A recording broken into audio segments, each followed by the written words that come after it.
Hello, Zoe.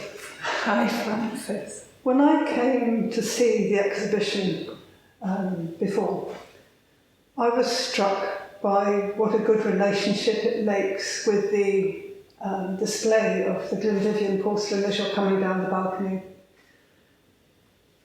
That porcelain is often something which is made for an elite, and you're also very conscious that these exquisite pieces, which might have been made for tableware, would have been served up by minions in the kitchen and looked after and maintained, washed and whatever by women.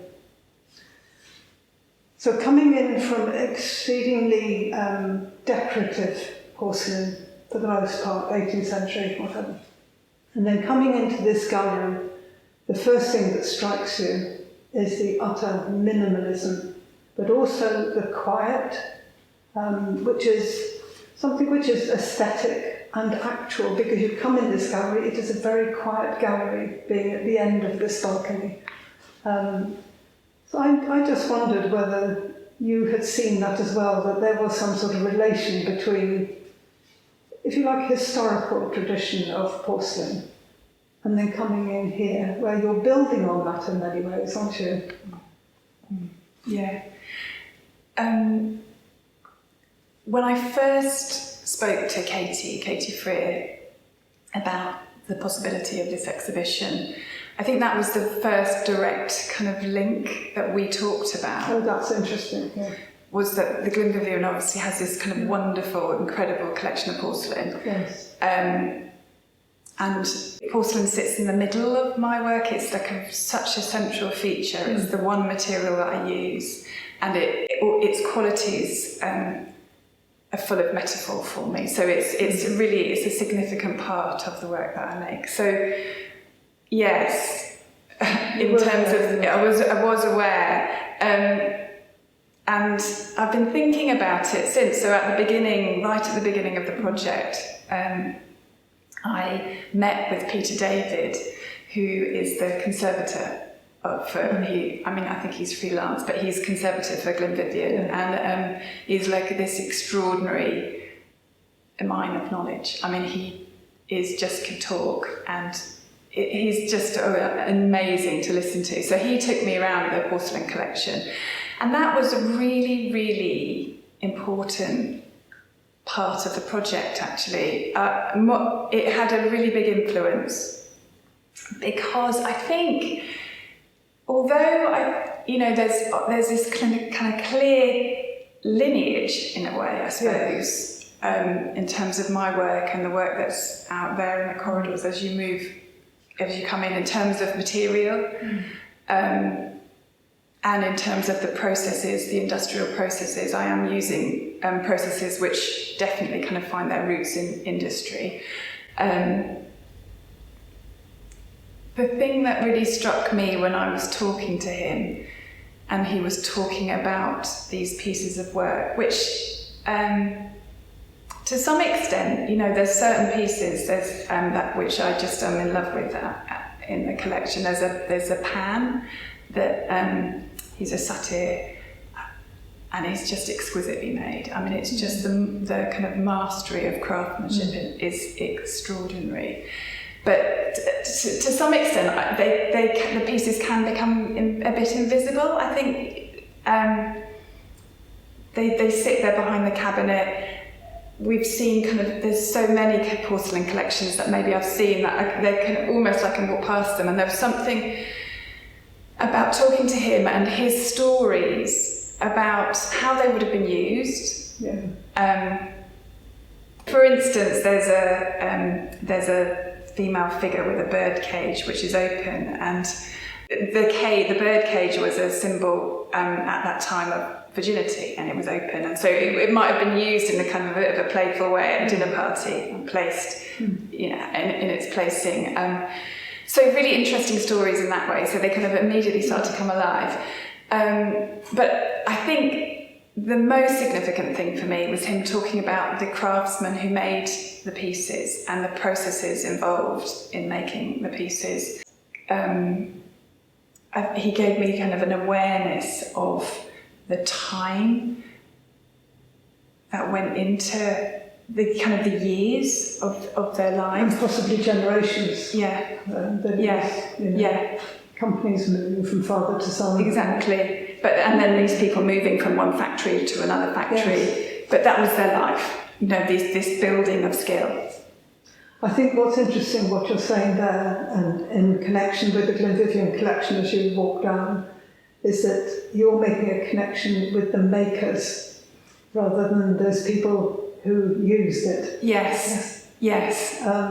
Because that's the other thing you're very conscious of when you come here into your gallery, is that the things you make are actually very humble, and that the humility embedded in the pieces that you make is in almost like a direct contradiction to what porcelain has always been used for in the past, isn't it? Yeah, no, absolutely. And I think it's the material, the connection of the material, that it out there it is the making of very fine ware, which would have been used by people of high status, and in here it is again. It's finely made, but they're humble objects, and the material kind of allows for that conversation around value and how we attribute worth and status. Because in many ways we could argue that the pieces you make are actually high status, but they are forms which have been generated by very humble things. And I think it's kind of a really a core theme that runs through my work, which is this questioning of status and how we attribute worth and where we attribute worth and value. And I think probably it's why, what I was so taken by the craftsmen, the backstories. I see this as in a way, a backstory. It's the domestic. It's cited in the domestic, and very much often that's the backdrop. Yeah. We don't see that part of people's lives. Yeah. Well, we might come back to that a little bit. I think you would also like to acknowledge some of the support you've had in order to get this exhibition up and running, which is actually that's crucial, isn't it? It's financial support, but it's also, I'm sure you'll tell us, is that it's the support you get from a fellow maker, which is also important. Can you tell us a little bit about the support you've had from the Arts Council of Wales? Yes. So I received a production grant from the Arts Council back in, it was 2019, pre-COVID, which was, it was the second production grant I've received, and I absolutely couldn't have made the project without it.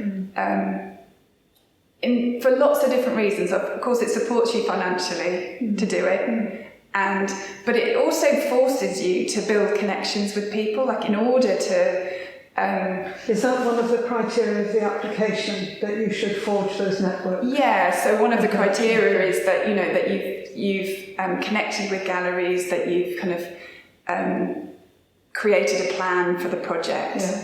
But also to people who can enable you to expand your expertise, but also your horizons. So all of those things, it feels like a very dynamic push forward receiving one of those grants in terms of my own work. And how did you use that grant? You used it in conjunction with the Fab Lab in Cardiff. So I'm working in collaboration with the Fab Lab and their technicians there. And they're situated? They're situated just by Cardiff Met University or an art college. And I'm also using it because I worked closely in collaboration with an amazing furniture maker, Jennifer Finnegan. She's just a brilliant maker, and she made the furniture with me. Both, I have to say, Evan at the Fab Lab and Jen were just wonderful to work with, just because they were just so intuitive. They're both really skilled in what they do. but also you kind of get that sense in a collaboration where it actually, each person brings these different skills, and that person knows things that you don't know, and together you can make something. You can make something happen which you wouldn't be able to do on your own. But there's another aspect of this as well, and that is the mentoring aspect. So could you tell me a little bit about that? How did that work? Yeah, so for this project, part of the kind of budget I put in for was to be supported by a mentor, which I didn't have in the last project, and I really felt the lack of it. Is that somebody by your side throughout the project, or is that somebody who comes in quite late, or no? So right at the start, and it was really important to me. It was right at the start. Okay. So I asked Ingrid Murphy, who I have. She's an artist in her own right, but she works in ceramics. She also works with digital technologies, and she's a phenomenal teacher as well. So I really think of her as someone who's got a really kind of astute eye and a real ability to communicate that somehow. So that was the reason, and I also feel, you know, very comfortable and at ease with Ingrid, which was really important to me, because the creative process for me is like I become very private, and it was one of the reasons it felt really important that we met early on in the process, because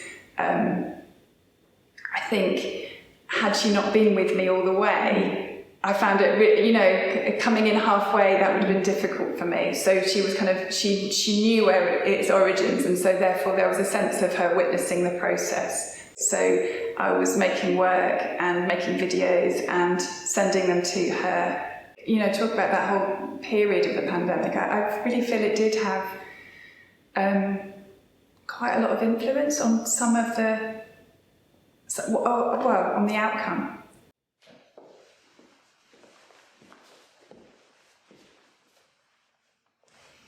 Okay, shall we talk about this tiny little piece, so delicate, but also has an element of animation about it, doesn't it? Yeah, so it's a porcelain teaspoon that's got porcelain with flux added to it, which at a certain temperature in the kiln will begin to melt. Yeah. And so if I'm careful with propping, and I can catch the drip mid-drip, and you get a spoon that's floating in the air. And I hope there's a sense of a kind of motion called, there's almost a pause. Yes. I've paused. Yeah. Paused a moment, and that feels really important. That's in terms of the things that kind of are very formative in the work that I make. Still life is a really formative part of that. Well, it causes us to pause, doesn't it? It causes us to identify with what's happening there. That doesn't mean to say that this exhibition is a still life. It clearly isn't simply that. It is a laying out of objects, but neither is it, to my mind, completely an installation, in the sense that there are works which are scattered on the table, knowingly, and also arranged on these, if you like, almost suspended plinths that you've put against. I mean, they're not almost shelves anymore, they are something else, aren't they? They've elevated these very humble objects. But there is still a sense that there's a contemplative aspect of the still life which is informing this exhibition. There's something about kind of forcing us to slow down, which still life does, that you just won't notice it unless you slow down. You walk past it almost, but when you do slow down, you're drawn into a moment, and you're drawn into the detail of that moment and the complexity of that moment in a way. What I know from having talked to you is that the objects that we see here, even this sort of thing here, are very much reflective of your own domestic environment, but also your life in that domestic environment, as it has been and as it is now, And it's a contemplation on that sort of domestic existence, isn't it, in many ways? Yeah, it really is, and I've always made work around the domestic, and I think it's taken some time to understand why myself, in a way, but and I think I was afraid as well at a certain point to almost admit that there's a certain autobiographical element to why I'm making what I'm making. We've touched on this. It's not strictly autobiographical, is it? It's not about you. No. It's about that space, that time and space immediately around you, which we might call the domestic, isn't it? Yeah. And you're somehow trying to pin that down. What is that? And how do we value it? How do we understand that? Because so often the sorts of very humble things that we do, those things which are habitual, they're overlooked, aren't they? We pay no heed to them. We live in a certain culture, don't we? So there's that realm is given a fairly low status. It's not we're not paid within that realm. So the kind of the labours or work that happens within it kind of falls, and there's a lower. So I think partly, as a big part of it is my kind of endeavour to try and understand and attribute worth to that. Exactly, ascribing value. You ascribe value to being a mother, looking after other people, looking after yourself, looking after a house. It's ascribing a value which is often overlooked. Yes. Politically, economically, all the rest of it. And the interesting thing that you've done here is you are actually rematerialising that value, aren't you? You've taken objects, you've actually made them often these objects are made in exactly the same way as a ubiquitous industrial object would be made. And yet you've transformed it, and you've transformed it in such a way that we then become conscious of it. Yet we use it all the time at home, and we haven't. And I hope so. It's a special thing. Yeah. You asked me in a conversation we'd had, is it an offering, or do you see it as an offering? And I really hope I do. It's my kind of inquiry, but I think, I'm just looking at the pieces behind you on the wall, and they're actually the offcuts of some of the slip cast forms that I've made. But when I did offcut them and I kind of sort of laid them out, they looked like frames in a way, so I hung them. When I was curating and putting the show up, I hung them on the wall there above the table, and there's a sense of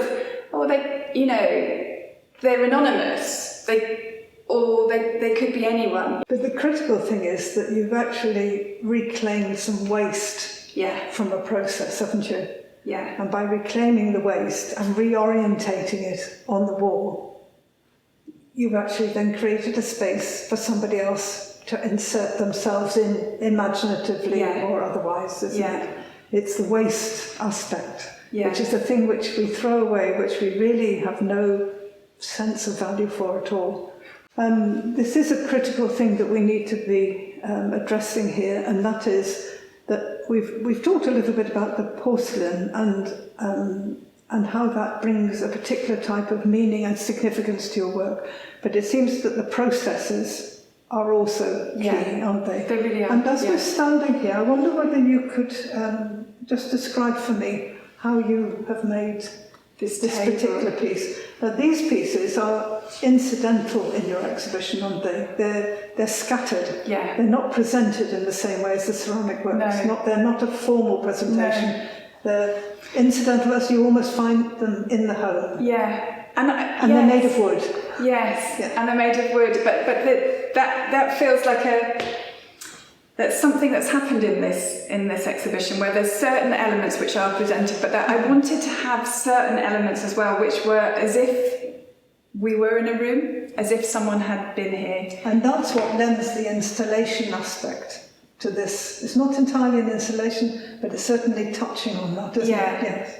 Okay. So this piece, actually, in terms of, we were talking about still life earlier, Morandi is a big influence, but also Gwen John is a really big influence for me. And one of her paintings, A Corner of an Artist's Room in Paris, there's a couple of paintings actually, another one's called A Brown Teapot. There's something about her paintings which, aside from the kind of the quality, I suppose the quality of them is that it feels like she's giving you a little moment of how she lives and works. Which was extremely quiet and very quiet. Reticent, yeah. Wasn't it? Yes. And pared back. There was a pared backness. So, as a woman in her time, in the Brown Teapot painting, there's a teapot and cup on the table, but then there's some books, and then on the mantelpiece there's just paintbrushes. So there's again this kind of quality of moving between domestic and studio and process. So the table was made by Jenna Finnegan, the furniture maker that I've been working with, and sorry, can I interrupt you there? Do you mean the framework of the table was made by her? Yeah. So the framework and all of everything other than the surface. Yes. So the surface has been made in collaboration with Fab Lab, Evan at Fab Lab, and we will have 3D scanned a surface. So I would have created a table surface, and we 3D scanned that. That will then have been created into a model, virtual model, which will have been sent to a CNC milling machine. And so then quite a big block of walnut will have been placed on the CNC milling machine, and that model, that virtual model, will have been carved out of the surface. What is interesting here, Zoe, is that you're particularly aware, aren't you, of the grain in the walnut, which is playing for you. But then you have this slight indentation where somebody may have left a coffee cup on a table, left a bit of dampness, so it makes a slight indentation in the cloth. Yeah. It's a very acute observation. Yeah. Which is, I think, is characteristic of some of the other work that we've been talking about. And I think there's a sense of, I wanted the presence of, that there had been a presence in the room. And I think it's a singular presence in a way that I'm talking about when I'm in this exhibition. There's one chair over there which has an impression of someone having sat there, and then there's this one small bowl with one spoon, and there's an open book. And there's, you've used the word contemplative a few times, and it, I think it really describes something that. It's funny, I think we've talked about this as well, that I realised these things after the event. That often happens. But actually, this was very, I think about it now, and maybe this is just one facet of it as well, but there's a sense of my own contemplation in terms of trying to understand my own life within the domestic. I think the thing is that if you were simply making, you would be doing what an industrial production line does. But if you're making with a view to understanding, if it is a contemplative activity, which your making seems to be, that is actually the thing that makes these things purposeful in a way that goes beyond their normal purpose of, a jar of rice or a cup of coffee.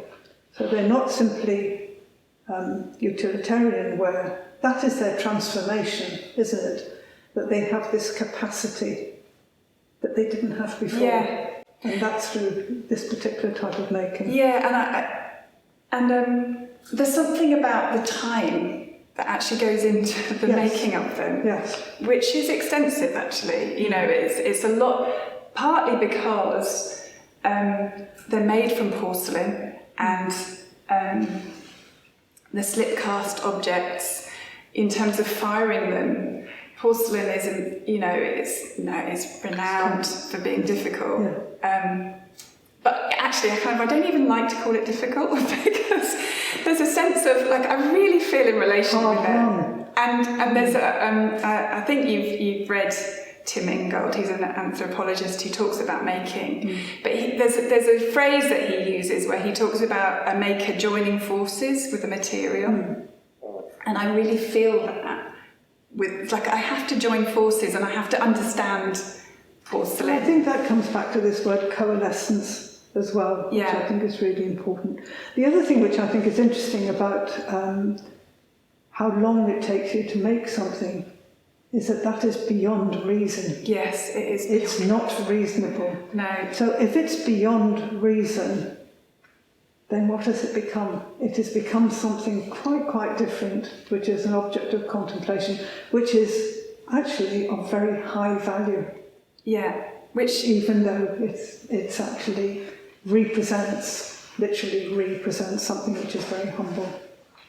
And so that, you know, the exhibition's called In Reverence, and I got to this point where I was really like, why am I attributing value to these things and not these bits? Why am I choosing, and how am I making that choice? And in the end, I felt like, well, it's all the same material. Everything in here is the same material, and yet maybe I might be expected to just present these pieces that are polished and finished, and the rest is going to be invisible. So what we have here, Zoe, are objects that you have carved, and there's a particular reason why you began to work in that way. Yes. So, well, a couple of reasons really, but one of the images, one of the pieces of work that was I was just very caught by at the beginning of the project was a carving by Rodin of Camille Claudel, where you've got this very rough bit of stone, and her head is just beautifully carved, emerging from the rock, and the quality of the material, the tenderness of the carving in relation to the very raw material I was just very taken by that, and I didn't know how exactly, but there was something about those qualities of the material that I wanted to have in the kind of work that I was making. I think that they felt like they were very metaphoric. And then, of course, I got the funding for the project in 2019, and then early 2020, the pandemic hit, and suddenly we weren't allowed into our studios, and we were at home, and all of the processes I generally use, I'm either working on the lathe, which is a machine in my studio, or the slip casting process is very messy, it's moulds, and it just wasn't something I could do at home. So most of my processes were kind of out in a way. However, one of the things that I love about the slip casting process is the carving process initially. So I carve the models on the lathe, but I also carve from plaster directly by hand in terms of the handles. And so what I just decided to do was just to start carving straight from clay, which at the time felt very radical for me, really. It just was a really kind of a big move across. Just out of interest, where were you doing this? At your kitchen table? So literally I was doing it at my kitchen table, and where we ate, so I kind of cleared it to one side. At the end of the day. And so I just kind of decided, okay, I'll just take lumps of clay and I'll start carving it. At that time when none of us knew anything what was happening, and it was a very kind of settling time, wasn't it? And so what should I carve? And I just started carving what was in front of me, really. So what was in front of me was mugs that I was drinking out of, and tools that I was using, and also kitchen objects. So in many ways, with the tools, you were actually making objects about your own process. Yes. And it was an interesting process to be doing at that time, when everything went quiet, didn't it? Just everything went quiet. You're just there, quite solitary in your own space. And to carve, it's such a meditative process. It takes so much attention, So the tools that we're looking at here, are these the tools you would normally use in the kitchen or in the studio? So some of them, there's like a chopping knife that I use in the kitchen.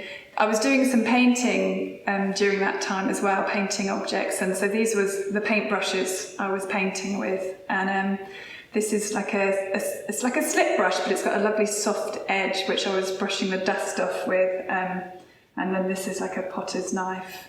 But actually, the longer you look at this is a revealing of an object in the clay, isn't it? But it comes with that quality of congealment of butter or paint or whatever. So again, it's sort of a bit of one, a bit of the other, and yet neither one nor the other, isn't it? Yeah. The way that I've displayed them, there's a chair which has the impression of someone having sat there, and I suppose I wanted that sense of someone mid-process, that maybe they've just kind of got out. It's interruption. Interruption, isn't it? So it's an interesting idea compared with some of the other work, which is this pause. Yeah. Which is a stopping, a momentary stopping, but this is actually interrupting a process. That's so true. Yes. Yeah. The other thing which I think is interesting here is the way they're laid out, which there's absolutely no sense of display here. This is as you would store your tools on your workbench or whatever. Yeah. It's very modest. But that's the difference between the modes of display actually inform the pieces themselves. What they are. Yes. I did want that sense of, I could just now, I could pick it up and I could carry on carving and I could reveal a bit more. With this piece, Zoe, this is a carved piece, but I think what's intriguing, particularly when I see it from this side, that it's a hand-kneaded piece of porcelain, so I can still see the remnants of that movement. And then out of that almost mobile clay, this very, very precise object emerges. Can you tell us a little bit more how you made it? Or why you made it? Yeah. So exactly that. I was playing around with different lumps of clay and carving from them, and as I went through the process, I learned quite a lot actually. So I was wedging the clay and into just lumps, relatively that size, and then I chose objects which I was using. So I was drinking cups of tea, and I think also it's a mug, and there's something about mugs and cups that I feel very intimate objects to me. Convivial, aren't they? Yeah. I think that's something which is also very interesting with these in particular, is that this clay is still clay. It's still the thing that it is. Yeah. But encased in that real object, that reality of the clay, is a simulacra, isn't it? Is something actually out of this natural thing, taking its natural shape, is something which is a copy. Yeah. An endless reproduction. Yeah. And something which is, it is handmade because it's carved, but it actually has the character of something which has not been touched by hand, hardly at all. Yeah. It's a mechanised process. Yeah. But also there's that thing that you kind of talk about, this mass-produced object.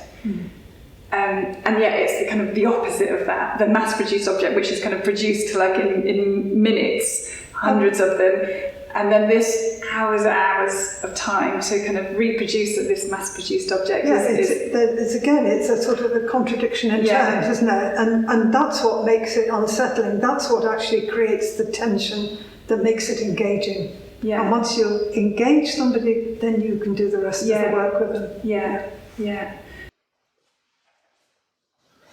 I was very intrigued by the combination here, because I think that's you have done it elsewhere, that we talked about earlier with the remnants on the wall with the table underneath. But this one seems to me that it actually almost invites somebody to sit there, but they can't. No. And it combines it with really something which is where the body of the viewer projects into something very much lower, and then you're looking up at this piece here. So in many ways, I think this tiny fragment of your overall curation almost summarises where you're leading the viewer. Would you agree? Yeah, I do agree actually. And these two pieces, we ended up kind of deciding to give them the whole of this back wall. Which is a brave thing to do in terms of presentation. It was, and it was Ingrid really pushed me. I held the colander up, and she just said yes.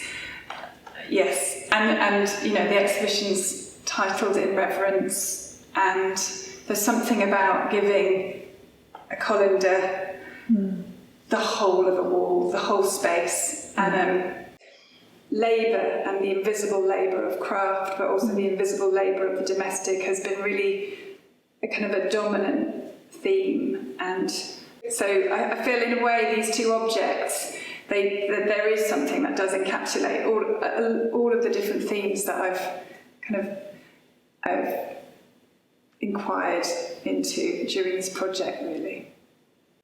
And I understand that the show is going to travel? Yes. And where is it? Do you know where? Yes. So it's got another month here at the Glynn Vivian, and so that takes us up to what, the end of March? End of March. Yeah. And then it will go on to Aberystwyth Ceramics Gallery there. Excellent. And then on from there to Plas Glynn. Well, congratulations. Thank you so I much. think it's a superbly beautiful exhibition, and I think that it really does deliver on what you're intending people to feel and experience when they come in. Thank you. It's been such a pleasure talking with you. And you.